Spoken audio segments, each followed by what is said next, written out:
Bismillahirrahmanirrahim. Assalamualaikum warahmatullahi wabarakatuh. Pertama, penyakit hati seperti sombong, ria, ujub, dan lain-lainnya dapat disembuhkan dengan Al-Fatihah.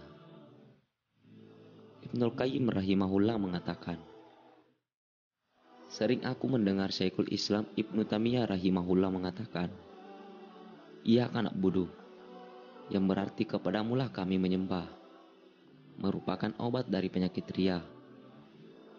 Dan ia kanastain yang berarti kepadamulah kami meminta pertolongan, merupakan obat dari penyakit kesombongan.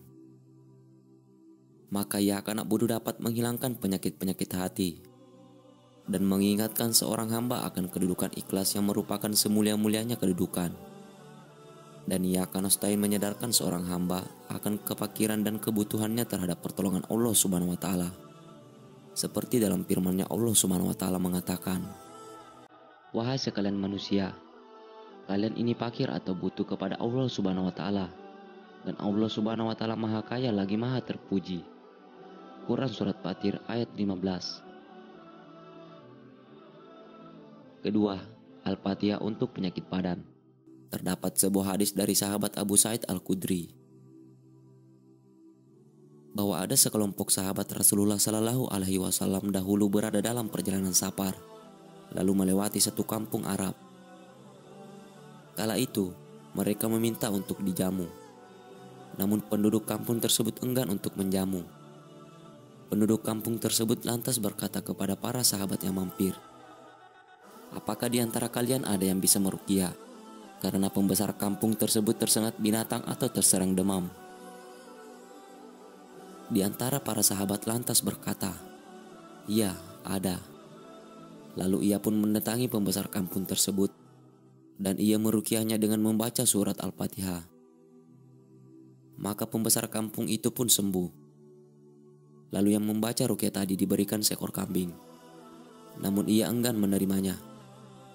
Dan disebutkan ia mau menerima sampai kisah tadi diceritakan kepada Nabi Muhammad Sallallahu Alaihi Wasallam. Lalu ia mendatangi Nabi Sallallahu Alaihi Wasallam, dan ia menceritakan kisahnya tadi kepada beliau. Ia berkata, wahai Rasulullah, aku tidaklah meruqyah kecuali dengan membaca surat Al-Fatihah. Rasulullah Sallallahu Alaihi Wasallam lantas tersenyum dan berkata, bagaimana engkau bisa tahu Al-Fatihah adalah ruqyah? Beliau pun bersabda, ambillah kambing tersebut dari mereka dan potongkan untukku sebagiannya bersama kalian. Hadis riwayat Bukhari dan Muslim. Ibnul Qayyim rahimahullah berkata, aku pernah menginap di Mekah selama beberapa saat lalu aku jatuh sakit.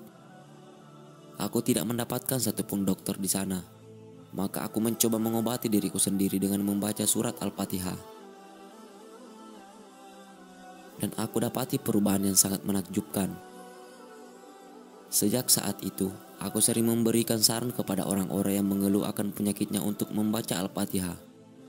Dan banyak dari mereka mendapatkan kesembuhan dengan cepat.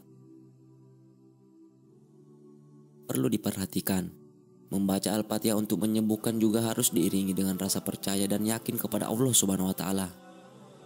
Jika telah bersatu rasa kepercayaan serta keyakinan kepada Allah Subhanahu wa taala, maka bacaan Al-Fatihah akan benar-benar memberikan kesembuhan.